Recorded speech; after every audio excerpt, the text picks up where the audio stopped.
En los albores del siglo XVI, cuando Europa apenas despertaba del largo sueño medieval y el mundo recién comenzaba a comprender su propia inmensidad, surgió una figura cuya sombra se extendería por 3 continentes. Una figura destinada a unir coronas, reinos y civilizaciones bajo un mismo nombre. Un niño nacido lejos de Castilla, criado en una corte flamenca bañada en riqueza, que jamás habría imaginado que llegaría a reinar sobre territorios tan vastos que por primera vez en la historia, un papa, un embajador o un cronista se atreverían a decir: en su imperio jamás se pone el sol. Esta es la historia de Carlos I de España y V del Sacro Imperio Romano Germánico, el emperador que desafió a Francia, contuvo a los turcos, enfrentó la reforma protestante, gobernó un nuevo mundo aún desconocido y al final renunció a todo poder humano para retirarse en silencio. Una vida marcada por el destino, la gloria y el peso insoportable del poder global. Antes de continuar, te invito a suscribirte, activar las notificaciones y dejar tu like. Así apoyas el canal y no te pierdes más historias como esta. Carlos nació el 24 de febrero de 1500 en Gante, una ciudad próspera del Ducado de Borgoña. Su cuna no fue castellana, ni aragonesa, ni alemana. Fue flamenca. Su familia era una red compleja de alianzas, linajes y tensiones políticas. De su madre, Juana I de Castilla, heredó la legitimidad de los reinos que Cristóbal Colón había abierto hacia el Atlántico. De su padre, Felipe el Hermoso, recibió la fastuosa tradición borgoñona. Y de sus abuelos maternos, los legendarios reyes católicos, obtuvo la llave del reino más poderoso del Mediterráneo occidental. Pero fue la muerte de su padre, cuando Carlos tenía apenas 6 años, la que cambió su destino. Juana cayó en una profunda crisis emocional, recluida más tarde en Tordesillas, y Carlos quedó bajo la tutela de consejeros flamencos, especialmente Guillermo de Croy, señor de Chievres, quien moldeó políticamente al joven príncipe. En su infancia no hubo lengua castellana, ni ceremonias españolas, ni maestros sevillanos. Hubo música borgoñona, modales flamencos y un profundo arraigo al estilo de vida del norte de Europa. Aquella educación lo convirtió en un heredero inesperado para Castilla, un reino que esperaba un rey cercano, hispano, hijo de la tierra. Sin embargo, el destino ya había hecho su elección. Carlos sería el gobernante de una constelación de territorios más grande que todo lo que Europa había conocido hasta entonces. Cuando en 1517 Carlos puso un pie en Asturias, el reino que había heredado no era uno, sino varios: Castilla, Aragón, Navarra recién conquistada, y un imperio espiritual que esperaba continuidad tras los reyes católicos. Sin embargo, el joven monarca llegó acompañado de un séquito de flamencos que ocupó de inmediato los cargos más altos: tesorerías, obispados, secretarías. El pueblo castellano observaba con irritación cómo aquellos extranjeros eran premiados sin conocer la realidad de la península. Carlos no hablaba español, apenas entendía algunas palabras básicas. En su corte todo se comunicaba en francés o flamenco. Las ciudades castellanas, acostumbradas a monarcas firmes y cercanos, como Isabel o Fernando, sintieron que les habían impuesto un rey extraño. Mientras tanto, los nobles castellanos veían con furia cómo el joven rey pedía impuestos extraordinarios para financiar su candidatura a la corona imperial alemana. A los pocos meses de su llegada, la relación entre Carlos y Castilla estaba cerca del colapso. Entre 1520 y 1521 estalló una rebelión sin precedentes en la historia española: la Guerra de las Comunidades. Las principales ciudades castellanas, Toledo, Valladolid, Segovia, se alzaron contra lo que consideraban un abuso del nuevo rey. Líderes carismáticos como Juan de Padilla, Juan Bravo y Francisco Maldonado defendían un gobierno más justo para Castilla. Mientras el joven Carlos se encontraba en Alemania, la rebelión se consolidó. La Junta de Ávila reclamaba que Castilla debía tener prioridad en los cargos, en los impuestos y en las decisiones políticas. Pero la unidad comunera pronto empezó a fragmentarse. Intereses locales, disputas entre ciudades y tensiones internas debilitaron la causa. La batalla decisiva llegó en Villalar, el 23 de abril de 1521. El ejército realista, comandado por nobles fieles a Carlos, derrotó a los comuneros en menos de una hora. Fue un desastre militar. Padilla, Bravo y Maldonado fueron capturados y ejecutados al día siguiente. Con su muerte, la resistencia castellana llegó a su fin, pero Carlos, que había sido percibido como un rey distante, aprendió de la tragedia. Cuando volvió a España, pidió perdón, adoptó el castellano, redujo el poder de sus consejeros flamencos y comenzó a gobernar con más inteligencia política. La revuelta, aunque derrotada, había transformado al monarca.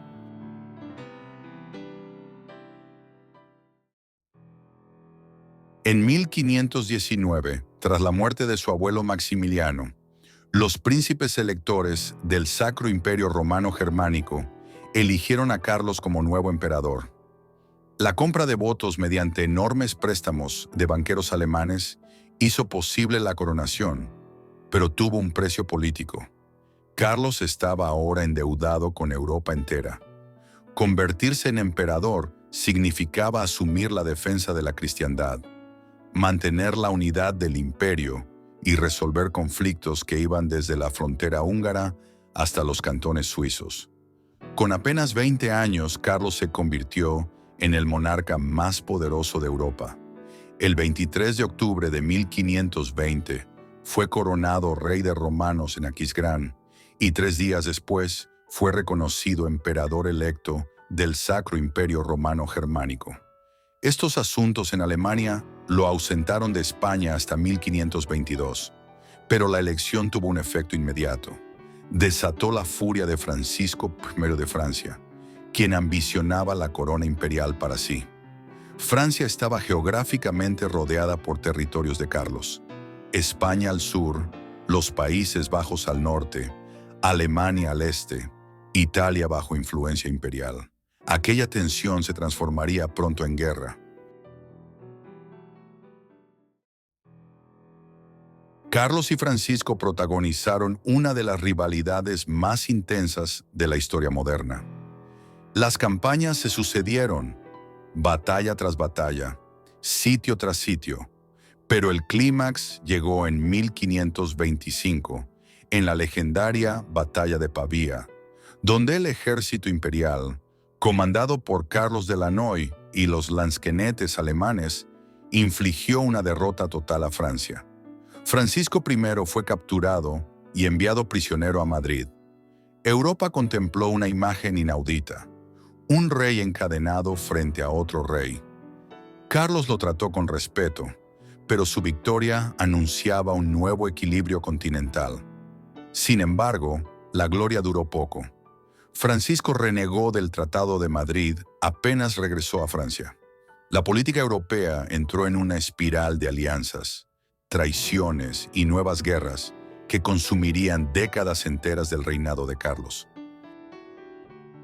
Tras años de enfrentamientos con Francia, la guerra concluyó debido a la reanudación del conflicto de los protestantes en Alemania.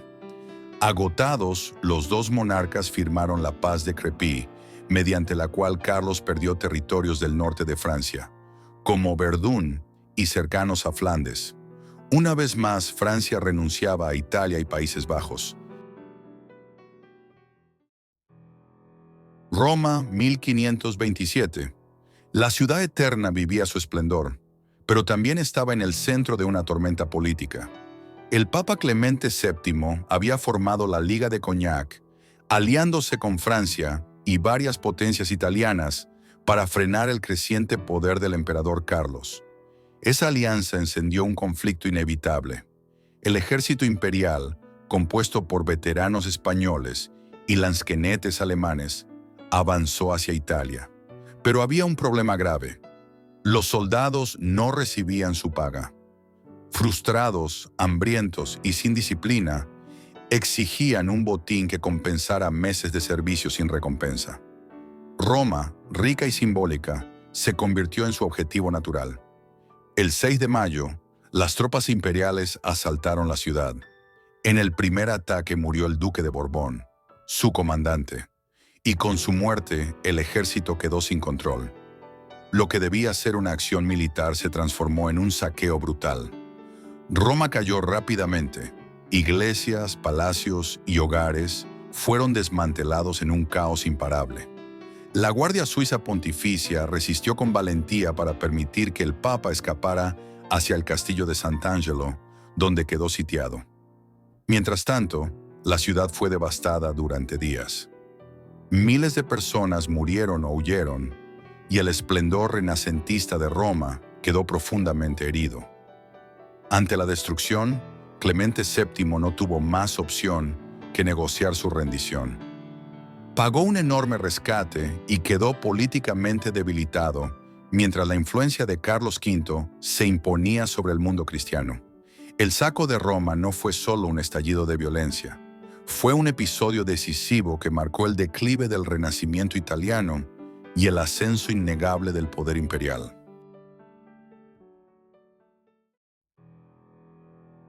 A comienzos del siglo XVI, una pregunta incendió Europa. ¿Quién detenta la autoridad espiritual? Un monje agustino llamado Martín Lutero lanzó esa pregunta al clavar sus tesis en 1517, pero la explosión fue más que teológica. Fue social, política y tecnológica. Las nuevas ideas circularon con una velocidad desconocida gracias a la imprenta, transformando disputas de confesión en conflictos de poder entre príncipes, ciudades y el papado. Carlos heredó la obligación medieval de ser defensor de la fe. Convocó a Lutero a la Dieta de Worms en 1521, esperando someter la herejía a la razón y la autoridad. Allí, ante príncipes y embajadores, Lutero pronunció la frase que desafiaría al orden antiguo: «No puedo retractarme». El emperador respondió decretando la proscripción del reformador, el Edicto de Worms, pero la medida mostró su límite. La fe ya no se resolvía solo con decretos. La reforma ofrecía a muchos príncipes alemanes una alternativa política: abrazarla para afirmar su independencia frente al poder imperial y católico. La cuestión religiosa se mezcló con ambiciones territoriales. Al mismo tiempo, la reforma inspiró movimientos populares, la guerra de los campesinos y revueltas sociales, que recordaron a Carlos que la ortodoxia no era solo una cuestión de dogma, sino de orden público. Durante décadas, Carlos osciló entre la represión y la negociación, concilios, dietas, alianzas con el papado y campañas militares. El resultado fue ambiguo y, finalmente, limitado. En 1555, el Tratado de Augsburgo reconoció una solución práctica: cuius regio, eius religio. Cada príncipe decidiría la religión de su territorio. Una renuncia tácita a la unidad religiosa que el emperador había intentado preservar. Carlos se marchó de la escena sin haber resuelto el dilema que más lo atormentó: la disolución de una cristiandad política en múltiples confesiones. La reforma no solo fracturó la fe, rehizo el mapa político de Europa y abrió el camino a la modernidad. Mientras Europa se fragmentaba, el Imperio Español se expandía más allá del océano. Bajo el reinado de Carlos surgieron los pilares del Imperio Americano: la conquista de México por Cortés, la caída del Imperio Inca por Pizarro, la creación del Virreinato de Nueva España y, más tarde, el del Perú. Antes de la creación de los virreinatos, estableció una real audiencia para administrar la justicia, así como formalizó la conversión de las poblaciones indígenas al catolicismo, la llamada conquista espiritual, mediante el envío de frailes franciscanos, dominicos y agustinos a partir de mediados de la década de 1520. Desde 1545, la plata del Cerro Rico de Potosí comenzó a fluir hacia Sevilla. La economía europea se transformó. Inflación, comercio global, rutas marítimas que conectaban Asia, América y Europa. Por primera vez, un monarca gobernaba tierras que iban desde los Países Bajos hasta la selva amazónica, desde Milán hasta Filipinas. Carlos no cruzó nunca el Atlántico, pero su firma estaba en cada decreto que daba forma al continente. Las ciudades americanas crecieron: Lima, México, Quito, Panamá. Las misiones cristianas avanzaron hacia territorios desconocidos. El imperio era ya mundial. Al este, otra fuerza emergía con poder imparable: el Imperio Otomano bajo Solimán el Magnífico. Mientras Carlos enfrentaba a Francia y al protestantismo, Solimán avanzaba en los Balcanes y ponía sitio a Viena. El Mediterráneo era un escenario de piratas, corsarios y guerras navales. Carlos combinó campañas terrestres y marítimas para frenar el avance otomano. En 1535 lideró una de sus victorias más celebradas, la toma de Túnez, donde liberó miles de esclavos cristianos. Pero no todo fue gloria. En 1541, una tormenta destruyó su flota en Argel, provocando un desastre. La lucha entre Carlos y Solimán fue más que una guerra. Fue una confrontación entre dos civilizaciones que marcaría la historia del Mediterráneo durante siglos. Para 1555, Carlos estaba agotado. Las guerras interminables, las tensiones religiosas y la enfermedad, la gota que deformaba su cuerpo, lo habían debilitado profundamente. Con una solemnidad jamás vista, Carlos abdicó en 1555 y 1556, dividiendo el imperio en dos ramas. A su hermano Fernando le entregó la corona imperial. A su hijo Felipe II, España, América, los Países Bajos y los territorios italianos. En una emotiva ceremonia dijo: «He intentado servir a la cristiandad y al imperio. No he conseguido todo lo que ambicioné, pero no me he ahorrado esfuerzos». Luego se retiró al monasterio de Yuste, en Extremadura. Allí vivió sus últimos años en oración, escritura y melancolía. Murió en 1558, con la certeza de que había sido testigo de la transformación del mundo. La figura de Carlos I no puede entenderse solo como un rey o un emperador. Fue el primer gobernante del mundo moderno en dirigir un imperio verdaderamente global. Bajo su mando, Europa cambió irreversiblemente. Las rutas intercontinentales nacieron. La Reforma rompió la unidad religiosa. América se integró a un sistema global. Su vida fue una lucha constante por mantener un equilibrio imposible. El equilibrio entre la fe y la política, entre la tradición y el cambio, entre lo viejo y lo nuevo. Carlos no fue un monarca perfecto, pero fue sin duda uno de los más decisivos en la historia humana. Al final, su legado se resume en una frase inmortal: «Sobre los dominios del emperador Carlos, jamás se ponía el sol». Gracias por acompañarme en este viaje por la vida del emperador más poderoso de su tiempo. Si esta historia te ha emocionado, no olvides dejar tu comentario, suscribirte, dejar tu like y seguir explorando conmigo los grandes capítulos que forjaron nuestro mundo. Nos vemos en la próxima historia.